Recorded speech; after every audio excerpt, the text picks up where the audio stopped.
So I was watching this video by Johnny Star, essentially like about anime transformations. It's a really good video, give it a watch if you're into like storytelling and anime. And his entire passion over the subject made me actually think about the purpose of anime transformations. Whenever I think about transformations, I always think of them as a physical spectacle. I think of them as something that either the heroes or the villains plow their ass in order to just overcome their enemies. But something I never actually take into consideration is the overall meaning of the transformation. Not what it just means to like the overall lore of the story and the world, but also what it means to the actual characters, like personalities and philosophies, and to the audience that consumes it. And I think a property that actually hits the nail right on the head when it comes to this is the show that popularized the entire concept of transformations in anime. Dragon Ball, an entire series I've been wanting to talk about on this channel for a very, very long time, but I never really felt the need to, because there's like millions of videos dedicated to this like 40-year-old show, so I never really found a point.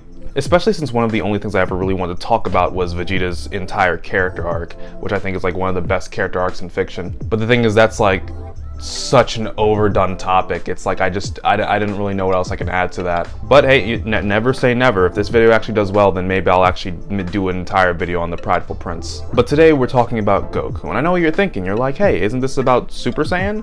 Why is it just about Goku? There's so many other characters who actually hold the title of Super Saiyan. Some who earned it and others who got it from like this Super Saiyan bargain sale. Yes, naturally, it's a Super Saiyan bargain sale.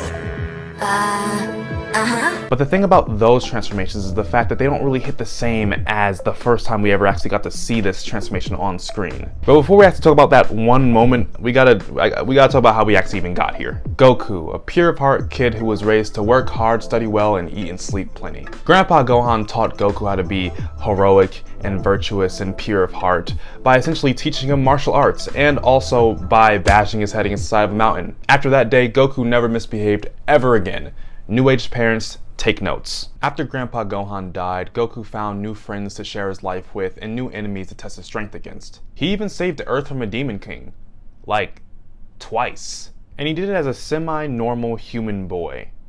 Or so we thought. Of course, eventually we find out from his older brother Raditz that Goku is essentially an alien from outer space whose sole purpose was to come to Earth to destroy and eradicate all life on it. This of course is outrageously shocking because it just goes against everything that he is as an earthling, as like an actual human. It just goes against everything. He's a person who sees the good in everyone, and seeing him basically having a purpose of destroying everything, it just sounds so wrong. So of course, after learning this, he decides to stick to the human side of him. Raditz wants to counteract that by essentially kidnapping Gohan and telling Goku that if he doesn't kill and pile up 100 bodies on the beach by the next day, then he's just essentially gonna kill his son. And even though Raditz essentially stole Goku's son, hurt him, and even hurt his friend and Kami House, Goku, when they fight later, still decides to show mercy. Raditz begs Goku to not finish him off. He begs and begs, basically saying that they're family, and he pulls on Goku's human heartstrings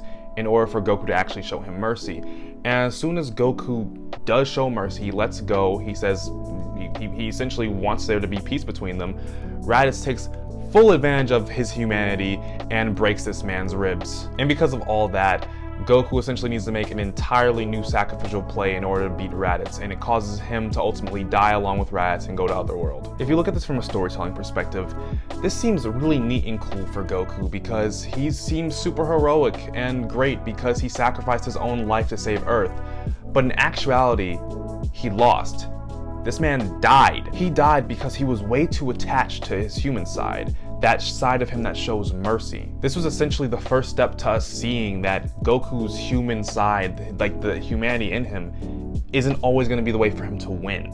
In fact, it can actually stagnate him, simply just making it so that he can't grow, because again, in this situation, he literally died. But that actually isn't the worst thing in the world right now, because even though he got completely drilled by Piccolo during that brotherly double penetration, he somehow gets better. And he comes back to life a year later in order to fight off the next Saiyan invasion. But Goku doesn't really learn his lesson. He still keeps that same exact human resolve from before and shows it against his next battle against Nappa. This is an alien who's just murdered 4 of his closest friends and allies and is just seconds away from killing one of his other best friends and his son. Regardless, after he's done blowing No. Regardless, after he's done clapping Nappa's cheeks and essentially blowing his back out so that he can't walk for at least like a week, I don't know, Saiyan can seem to heal fast, he simply just throws Nappa at Vegeta's feet and just lets him leave. Which is crazy because he could have killed him right then and there for, you know, again, killing his friends and almost his son, but he's still being nice and he just says, hey, just get off my planet. On the other hand, Vegeta, who essentially has already accepted his entire Saiyan heritage, of course, instantly kills Nappa for being weak, even though they're on the same side. This instantly gives Goku the perfect antithesis of an actual good rival, because he's essentially just the complete opposite. He's basically the version of Goku that accepts who he actually is, and he accepts his primal urges to get stronger. And it's a good setup for like their next battle for the fate of the Earth. But of course, you know, the heroes win and everything, and Vegeta basically tries to run away with his tail tucked between his legs. But before he can do that, Krillin decides that he should just kill him for everything he's done so far. But Goku stops him because he's like, no, don't kill him, Krillin, show mercy. You see, this is actually like a pretty weird scene when it comes to the theme, because I don't know whether to put it on the human side or the Saiyan side, because it's a mixture of both. On one hand, he does decide to show mercy, but he explains that the only reason he decides to show mercy and wants Vegeta alive is so that he can just fight him again later in the future. So if anything, this is actually one of the first times Goku ever acts on his selfish instincts after finding out about his heritage. After fighting an actual elite Saiyan, it seems to have put him on the path of embracing his own pride. After the fight, he gets hospitalized, but a month later, of course, again, he gets better. He then goes to Namek and beats up the Ginyu Force when they're just seconds away from killing his son and best friend. Deja vu. And of course he mops the floor with them, but he keeps him alive because of course that's the humane thing to do. This forces Vegeta to call Goku weak because he believes that if he can't finish off his opponents, then he'll never be able to actually become a Super Saiyan. And this moment was actually like really important because this is the first time Goku's ever heard of this entire legend. Vegeta believes that you need to become completely heartless in order to become a Super Saiyan. He believes that you need to go into your deepest, darkest Saiyan desires in order to reach ultimate power. Eventually some time passes, Goku almost dies, he gets better, and he goes to stop an alien from killing his best friend and his son. Deja vu. But unfortunately, he's a little too slow to save Vegeta. Why didn't you block that one? I thought you had it! No! And Vegeta's final words are actually pretty in character for him. He tells Goku to get over himself and all of his feelings. He tells him to throw away all of his morals or he will die, because he won't be able to win this fight without his primal instincts and selfishness. But Goku doesn't necessarily listen to all of that. This heartfelt speech does actually strengthen Goku's resolve though. In the first half of the battle, basically it shows that they're pretty even, but the latter half shows that Frieza's way too powerful, so Goku has to rely on basically one of his strongest techniques that actually go hand in hand pretty well with the themes of his entire human theme. The Spirit Bomb, a technique that requires the user to gather life energy from those who are pure. It's so pure, in fact, that it won't even destroy anyone who's actually pure of heart, which is actually the perfect weapon for someone like Goku to use against someone like Frieza, who is just pure evil. It's a move that truly represents Goku and all the purity and positivity he puts out in the world. Throwing a Spirit Bomb at Frieza is essentially Goku just throwing everything he believes in at him, and for a moment, it looked like it actually worked. Until...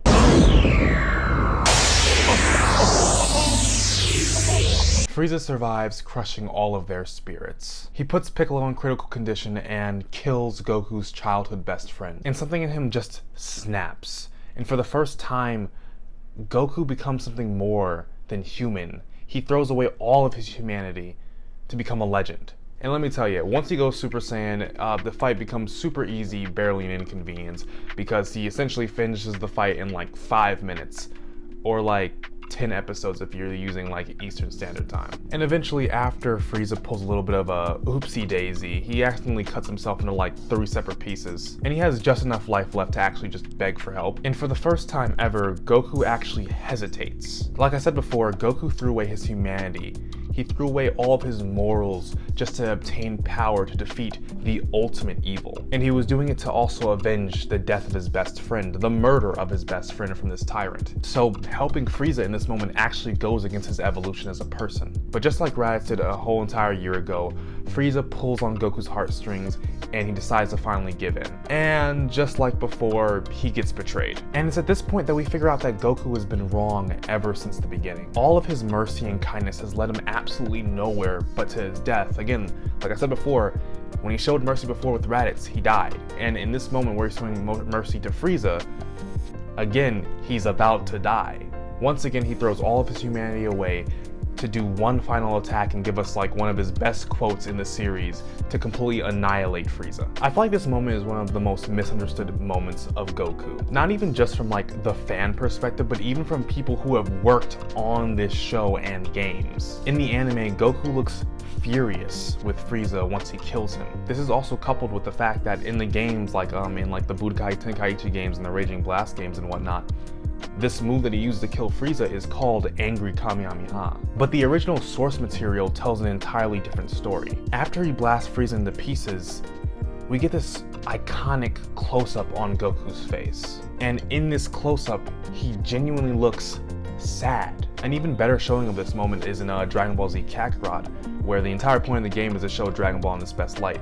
And when it zooms in on his face, it looks like he's almost on the verge of tears. Now, of course, this has to do with his disappointment in Frieza, but also it has to do with the disappointment in himself. He devoted his entire life and basically to be a hero, to protect the weak and just be the bigger guy and show mercy. And ever since he figured out that he was born to be this bloodthirsty monster, he's done everything in his power to avoid that fate. Everyone he fights, he spares. He tries to give them another chance at life. And he was always able to avoid the path of killing them because everything always just worked out the way they needed to. But at this point, he simply just broke. He threw away everything that he believed in for the sake of power.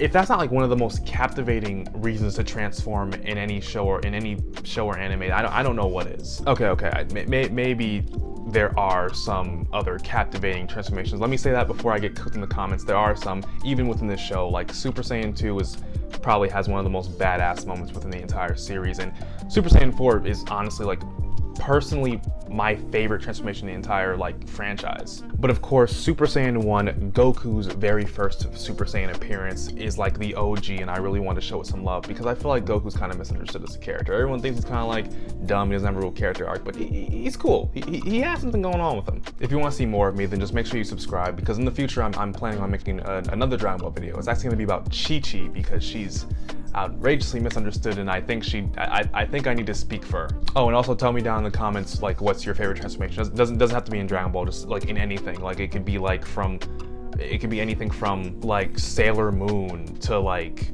the one time Gumball's mom transformed into a Super Saiyan or whatever. You know, it can literally be anything. Just tell me down in the comments. I think that could be an interesting conversation. And that's basically the end. You can click off the video now, but I do actually have like one more thing I actually genuinely want to talk about. Okay, so I'm gonna have the mic real close so we can get all close and personal, because this is like this is my unscripted section. I just want to talk about Akira Toriyama. Like, he was cool, right? I think he's cool because he's like one of the most talented mangaka and just talented storytellers in like all of history. And when he died, I wanted to make a video about it. Like as soon as he died, like, you know, like everyone was making videos about it, I wanted to make a video about it.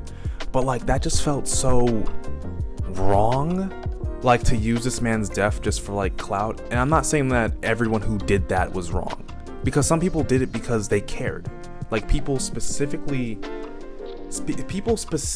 made videos because they had an actual emotional connection to him. So like, don't think I'm saying that, oh, because you made a video the day he died, you're just clout chasing. Like, no, people cared. And I'm actually surprised about how much I cared, because when I first heard about that, like, it hurt. It felt like I lost a family member.